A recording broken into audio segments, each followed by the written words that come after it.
이러한 저성장은 사상 유례가 없는 최초의 아주 저조한 상황이라고 볼 수 있습니다.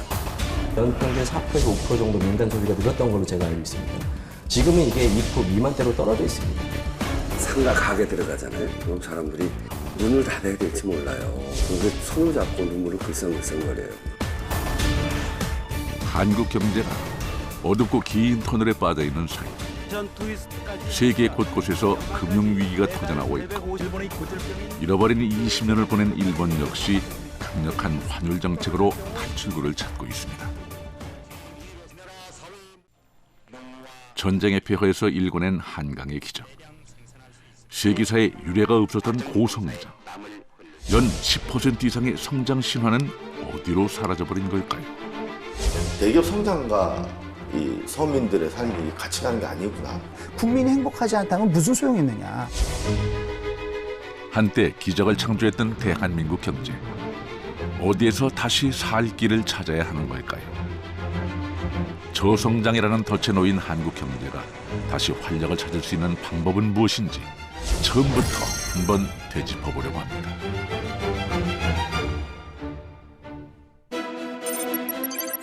종합주가지수가 2,000을 넘어서고 1인당 국민소득 2만 달러 시대가 열렸습니다.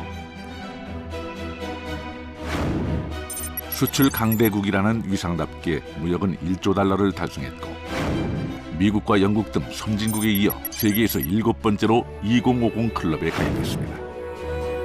외환 위기를 겪고도 신용등급이 올라간 유일한 나라. 위기 극복에 힘이 강한 대한민국은 지금도 세계 10위권의 경제 대국입니다.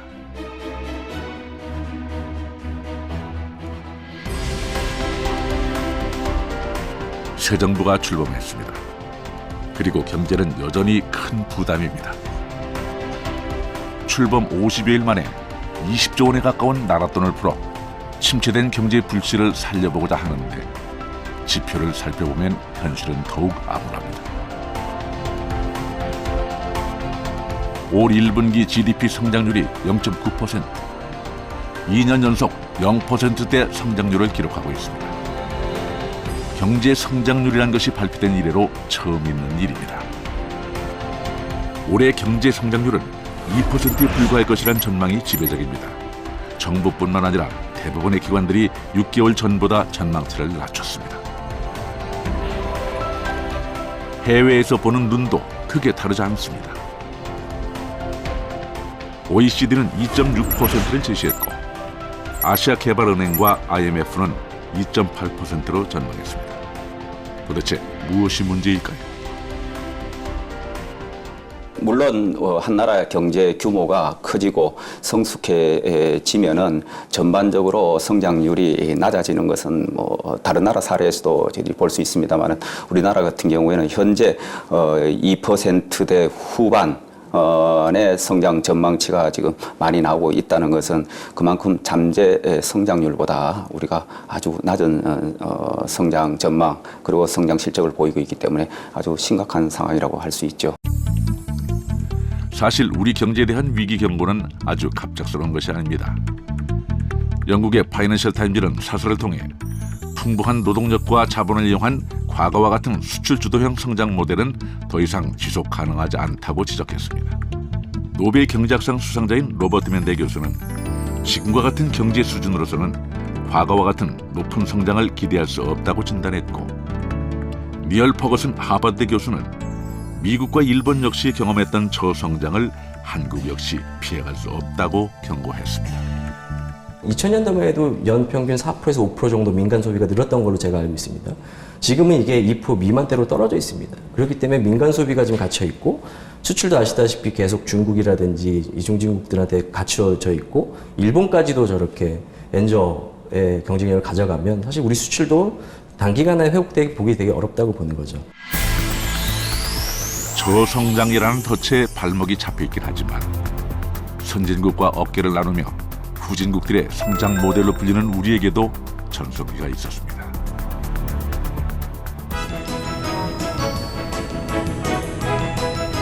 불과 반세기 전만 해도 세계에서 가장 가난한 나라였던 우리나라를 여기까지 오게 한 원동력을 알아보기로 했습니다. 대한민국 경제 성장의 견인차 역할을 해온 경부고속. 부족한 기술력과 자본으로 24,771km를 2년 반 만에 완공해 세계를 놀라게 했던 적도 있었는데요. 바로 이 길을 따라 울산으로 향했습니다. 인구 110만, 전국에서 1인당 소득이 가장 많은 도시가 바로 울산입니다. 세계에서 가장 빠른 속도로 성장한 도시이자 대한민국 경제에 살아있는 기록인 동시에 신화를 창조해온 대한민국 경제의 상징입니다. 아름다운 농촌마을, 공장이라곤 젤리 만드는 한천 공장이 유일했던 울산의 역사가 바뀌기 시작한 것은 1962년 제1차 경제개발 5개년 계획이 발표되면서부터입니다. 그해 1월 정부는 울산을 공업센터로 지정해 공포했고 그 후 인구 8만 명 남짓했던 울산에 공장이 하나 둘 가동되면서 처음으로 26만 달러의 수출 실적을 나타냈습니다. 이후 현대자동차를 시작으로 울산 석유화학단지가 완공됐고 이듬해 현대 울산 조선소가 차례로 준공되면서 대한민국 최대 공업단지로 탈바꿈했습니다. 우리나라가 중화공업 투자 육성을 아주 국가의 구군을 그은 어떤 정책을 펼치기 시작합니다. 그걸 울산에 최초로 공업센터 지정을 하기 때문에 앞으로 우리나라가 울산에 얼마나 많이 관심을 갖고 집중적으로 투자할 거라는 걸 감각적으로 기업인이면 다 알게 되겠죠. 그래서 울산에 현대의 왕국을 건설하는 계기가 되었지 않나.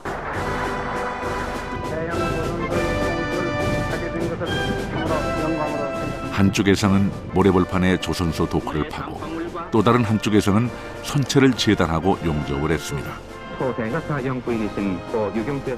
그리고 2년 3개월 만에 조선소 건설과 동시에 26만 톤급 초대형 선박을 완성해 바다에 띄우는 초유의 기록을 세웠습니다. 그때는 일요일까지도 근무를 했습니다. 근무를 하지 않으면은 뭐 도저히 공정이라든가 이런 시간적으로 완료 시점을 맞출 수가 없기 때문에 격주로 해서 매주 일요일만 쉬는 날로 해놨어요. 그리고 국경일이라든가 이런 것들은 그냥 근무일로 정해놓고 근무를 했고 그 사회적인 분위기가 그렇다 보니까 모든 사람들이 불편 없이 거기 잘 따라주었던 거로 그렇게 기억을 하고 저 역시도 거기에 편승해서 갔던 거로 그렇게 기억이 납니다. 1970년대 들어서는 정부는 정치적인 어려움을 탈피하기 위해 경제 성장에 더욱 속도를 내기 시작했는데 이 과정에서 대기업들은 정부의 중화학공업 육성 방안에 경쟁적으로 참여했습니다. 그러자 정부도 기업의 손을 들어주기 시작했습니다. 1972년 정부는 특별 조치를 발표해 당시 부채 의존도가 80%에 달했던 대기업들을 구제하기에 이릅니다. 요즘 같은 때라면 상상도 못할 일입니다. 정책의 후원을 등에 업은 대기업들은 당시 유망했던 전자제품에서 의류는 물론 선박과 자동차, 아파트를 비롯한 건설업까지 대부분의 산업을 하나로 묶는 이른바 재벌기업으로 성장하게 됩니다.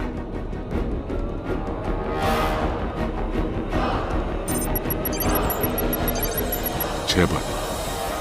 세계에서 가장 권위가 있다는 옥스퍼드 영어 사전에 등록되어 있는 재벌의 사전적 의미가 지금도 유효합니다.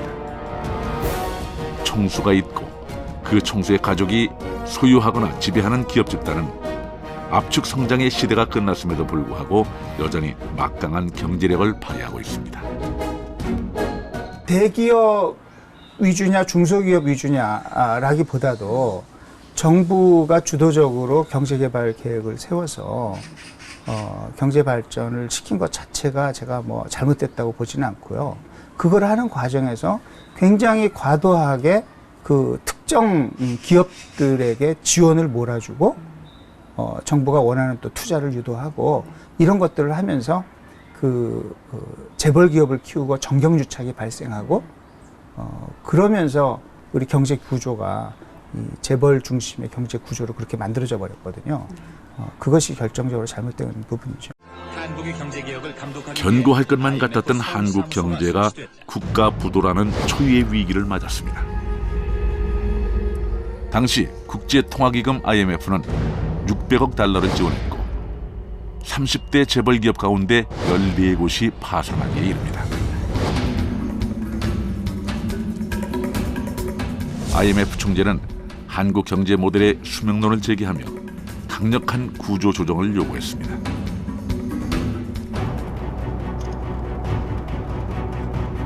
뼈를 깎는 구조 조정과 신자유주의 체제는 승자 독식의 결과를 낳고 말았습니다. 위기를 탈출한 대기업들의 재무 구조는 튼실해졌고 과감한 해외 투자와 제품 개발로 글로벌 강자로 부상했습니다. 현대는 토요타, 삼성은 애플, LG는 파나소닉과 경쟁하며 국제 경쟁력을 키웠습니다.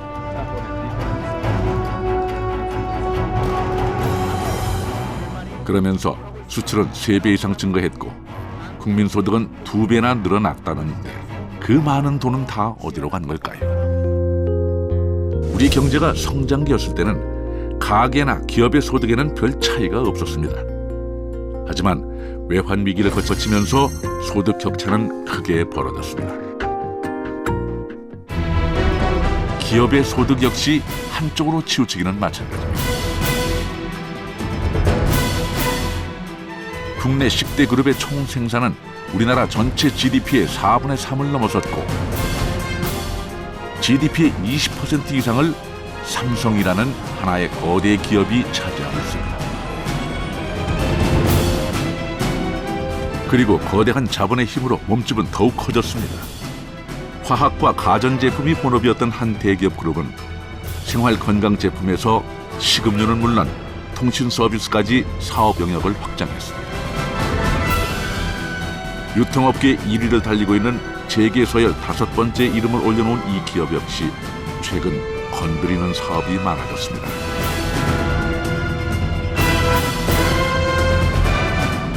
이들의 사업이 우리와 어떤 관련이 있을까요?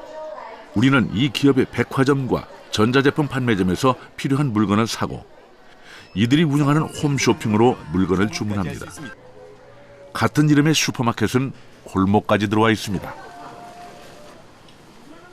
계열사 신용카드나 멤버스 카드로 결제하면 마일리지도 듬뿍 받게 되겠죠. 영화를 보거나 외식을 하고 또 간단한 생필품과 빵, 커피를 살 때도 가지고 있는 마일리지를 사용할 수도 있습니다. 물론 이 기업의 계열사일 경우에만 해당됩니다. 그야말로 중소기업과 영세상인이 낄 자리가 없습니다. 종로에서 커피숍을 하는 김민균 씨. 요즘은 한 집 건너 한 집이 커피가게인데요. 물론 그중에는 대기업 계열사도 끼어 있습니다. 옷가게나 음식점을 하는 이웃들 역시 민균 씨와 같은 고민에 빠져 있습니다. 여기 오피스 상권은 아무래도 회사원들의 이동이 좀 작고 그렇기 때문에 뭐 2년 주기로 이렇게 로테이션 되는 경우가 있는데 그럴 때 이제 손님들이 왔을 때 아무래도 기존에 오시던 분들은 오시겠지만 새로 여기에 일 때문에 오셨다든지 아니면 업무를 보기 위해서 오신 분들이 왔을 때는 아무래도 인지도 있는 데이터를 찾아가기 마련이겠죠. 대기업들은 막강한 힘을 과시하며 골목 상권까지 접수했고 강력한 마케팅과 서비스에 밀려난 영세 상인들은 그들을 피해 살 길을 찾아보지만 막막하기만 합니다. 지금들 걱정하고 있는 불황, 결국 내수가 돌아가지 않으면서 생기는 이 불황은 누구의 불황인가? 이건 기업의 불황은 아닌 게 분명합니다. 그거는 여러 가지 지표로도 나타나고 있는데 이 불황은 이 기업이 성장하고 그 현금 보유고도 높아지고 그 이너서클에 있는 사람들이 구가하고 있는 여러 형편 여기에 포함되어 있지 않는 이너서클에 포함되어 있지 않는 대부분의 국민들의 불황이라고 봐야 될 텐데요. 이 광고들을 제작한 회사는 설립 6년 만에 국내 매출 3,400억 원을 넘어서면서 업계 2위로 급부상했습니다. 이 기업의 성공은 이미 보장돼 있었습니다. 삼성전자와 함께 국내에서 광고를 가장 많이 하는 현대 기아차가 광고 물량을 몰아주기 때문입니다. 가장 큰 이득을 본 것은 오너와 그 자녀들입니다. 이 광고사를 설립할 때 30억 원을 투자한 세 사람은 지금까지 배당으로만 330억 원을 거둬들였습니다. 우리 엄마 너무 예쁘다. 삼성그룹의 계열사인 이 광고사 역시 재작년 국내 매출액 7,200억 원 가운데 계열사 비중은 절반에 이릅니다. 일감 몰아주기는 금융권에서도 관행이 됐습니다. 은행을 찾는 고객에게 수익률에 상관없이 계열사 펀드부터 추천해주고 역시 계열사 직원들의 퇴직연금 90%를 고스란히 맡아옵니다. 지난 5월 영업사원의 막말 파문으로 시작된 남양유업 사태. 회사 대표가 나와 고개를 숙이고 사과했지만 파장은 수그러들지 않았습니다. 관행에 대하여도 이와 같은 사실이 있다는 점을 인정하며 이른바 갑의 횡포에 대한 을의 분노가 본물처럼 터져나왔습니다. 물량을 떠넘기는 횡포의 욕설까지. 국민들의 감정은 들끓었고 반감은 불매운동으로 번지기 시작했습니다. 당사자인 피해 대리점 협의회는 남양유업과의 협상 파기를 전격 선언하며 삭발을 비롯해 무기한 단식 투쟁에 들어갔습니다. 자기네들 손쉽게 볼 수 있는 그런 일감 몰아주기 하는 그런 데만 투자한다든가, 또는 그 돈을 중소기업이랑 같이 벌지 않고 하청 단가는 좀 후려치고 성장할 수 있을 것 같은 데서는 기술만 빼가고 이런 탐욕적인 행태를 보이니까 그건 안 되겠다라는 거예요. 그래서 경제민주화 논의가 시작된 게 아닌가 싶습니다. 한쪽으로 몰리는 무언가 불합리한 상황에서 우리는 새로운 이슈를 만나게 됐습니다. 경제 민주화에 대한 정치권의 공세도 그 어느 때보다 거셉니다. 재벌이 경제 민주화의 걸림돌이 되고 있는 것이 지금 현실입니다. 총수 일가의 사익 편취 행위에 대해 엄격하게 대처하겠습니다. 경제 민주화는 새 대통령이 해결해야 할 당면 과제로 부상했습니다. 경제 민주화는 헌법에 명확히 규정돼 있습니다. 헌법 119조 2항에는 부의 편중 현상을 법으로 완화시켜야 한다고 밝혀두고 있습니다. 노동시장에서도 최고의 인재들은 다 재벌기업 가려고 하고 뽑아가고 워낙 격차가 크게 만들어놨으니까. 그러니까 똑같은 일을 하는데도 사내 하청이라고 해서 비정규직이면은 월급 반 받고 재벌기업의 사원이 되면 월급 2배 받고 이런 식으로 돼 있으니까 다 글로 가려고 하지 않습니까? 그렇게 해서 인적 자원도 사실은 좋은 자원은 독점하는 편이고 그것을 위해서 슈거라고 거기 들어가기 위해서 공부하고 스펙 쌓고 뭐 어학연수하고 다 하지 않습니까? 그렇게 가지고 가서 갖다 바치는 거거든요. 금융시장에서도 마찬가지죠. 가장 좋은 조건으로 회사채 발행하고 가장 낮은 금리로 은행에서 돈 마음대로 갖다 쓰고 할 수 있으니까. 늘 한쪽으로 기울어져 있던 경제 구조 때문에 정권이 바뀔 때마다 재벌은 개혁의 대상이었습니다. 노태우 대통령은 직접 재벌을 건드리지 않았지만은 토지공 개념을 도입한다 해가지고 재벌들이 많이 가지고 있는 비업무용 부동산을 처분하도록 상당히 압력을 행사해서 일부 처분했어요. 그래서 일부 재벌 총수 중에는 노태우 정권에서 청와대 경제수석을 한 김종인 씨를 그래서 싫어하는 재벌 총수들이 좀 있을 겁니다. 김영삼 대통령은 첫 해에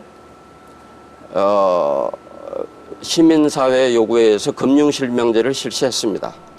그래서 재벌들이 비자금을 숨기는 게 조금은 불편해졌습니다. 세계 최고의 경제대국 미국 역시 독점 자본의 횡포를 경험한 적이 있었습니다. 1830년 존 록펠러가 설립한 스탠더드 오일은 미국 석유 시장 90%를 차지하고 석유 운송 수단인 철도까지 독점하기에 이릅니다. 그것은 미국 경제가 록펠러의 수중으로 들어갔음을 의미했습니다. 상황이 이렇게 되자 정치권에서는 반독점법을 통과시켰고 당시 대통령이었던 테오도어 루즈벨트 대통령은 이를 기반으로 스탠더드 오일사를 5개의 회사로 분리 해체하기에 이릅니다. 미국에서 그 대기업 집단, 즉 재벌을 그 해체했던 그런 경제민주화 정책을 추진했던 테오도어 루즈벨트 대통령인데 거기도 공화당 대통령. 이걸 의미하는 바는 당시 그러지 않으면 안 될 만큼 공동체가 위험했거든요. 특히 양극화 문제로. 그래서 그걸 유지하기 위해서 테오도어 루즈벨트도 경제민주화 정책을 강하게 추진한 것이다. 각과 을을 편갈라서 어느 한쪽을 과도하게 옥죄거나 한쪽을 일방적으로 밀어주는 정치권에서는 경제민주화 관련법에 대한 공방이 치열해지고 있습니다. 민주화나 협동조합이 우리 경제민주화도 속도 저절론이라고 하면서 갑과 을의 공생을 외치던 여당이나 을을 보호하겠다는 야당의 입장은 첨예했지만 이렇다 할 결론을 내지 못하고 있습니다.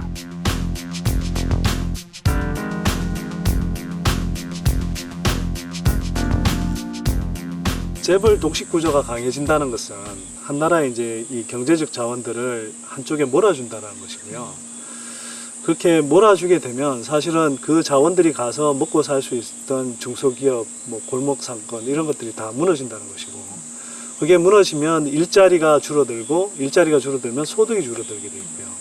근데 가게의 소득이 줄어들게 되면 이제 제품이나 그 서비스에 대한 수요가 사실 또 줄어들게 돼 있어서, 그러니까 이미 불평등이 너무나 극심해져서 이제 성장의 동력까지 갉아먹는 상황까지 와 있는 거고, 그게 이제 지금 한국 경제가 이 장기 침체 또 저성장의 그 기로에 놓여 있는 이런 상황에 이제 놓이게 된 거죠, 사실.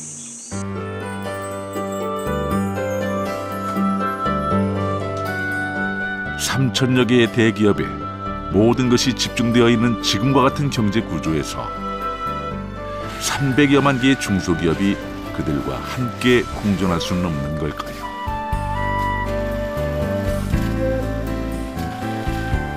경제학은 영어로 이코노미라고 부르고요. 생태학은 이콜로지라고 부르는데 둘 다 이코라는 어원에서 시작을 했습니다. 경제도 하나의 거대한 생태계입니다. 크고 작은 것들이 함께 어울려 살아야 돌아가는 구조라는 이야기입니다.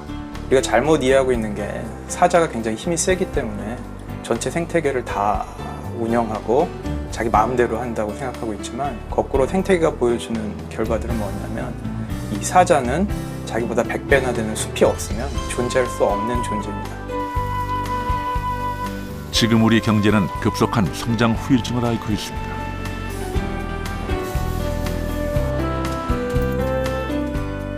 혼자 몸집을 키우는 것이 아니라 다양한 종이 공존하는 경제.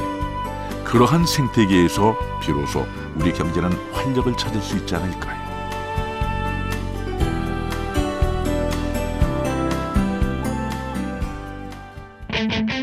창조 경제는 과학 기술과 산업이 융합하고 Creative economy is putting those ideas into products. 서로 융합하고 서로 새로운 찬스를 보고 창조해 나가면서 중소기업에서 이런 프로젝트를 한다는 것은 정말 어려운 거예요. 창업을 두려워하는 이유 중에 첫 번째가 시장이 공정하지 않을까 봐 두려워요. 창조 경제는 쉽게 넘어가는 다리를 만들어주는 거죠. 혁신이 쉬워지는 경제.